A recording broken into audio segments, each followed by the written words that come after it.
చూడండి రేవంత్ రెడ్డి గారు ఈరోజు వచ్చారు తిరిగి 10 రోజులు విదేశాలు వెళ్ళి ఖాళీ చేతులతో తిరిగి వచ్చారు.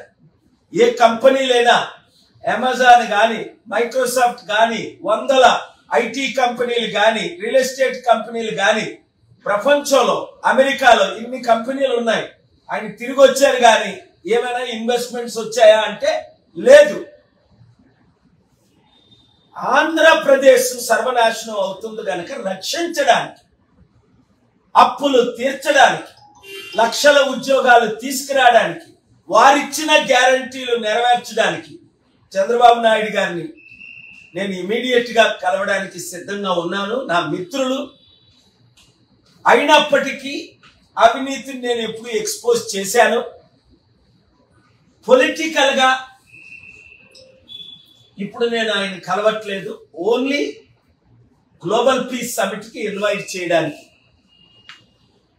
ఈ సమిట్ ద్వారా రాష్ట్రానికి అభివృద్ధి, నిరుద్యోగులకు ఉద్యోగాలు, 100 కంపెనీలు.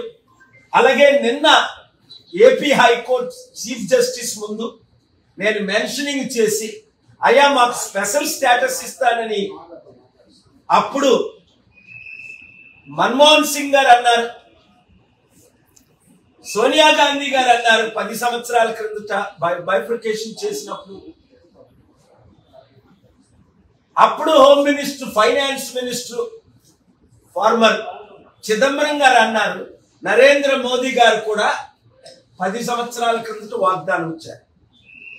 ఇది చట్ట ప్రకారం వాగ్దానాన్ని ఫెయిల్ అయ్యారు అని నేను ఏపీ హైకోర్టులో స్పెషల్ స్టేటస్ కేసుకి ప్రిపేర్ చేసి ఫైల్ చేస్తే, doctor Paul you have the fundamental right, నేను ఆర్డర్ అడిగా ముందు ఫైల్ చేసి లెట్ మీ హియర్.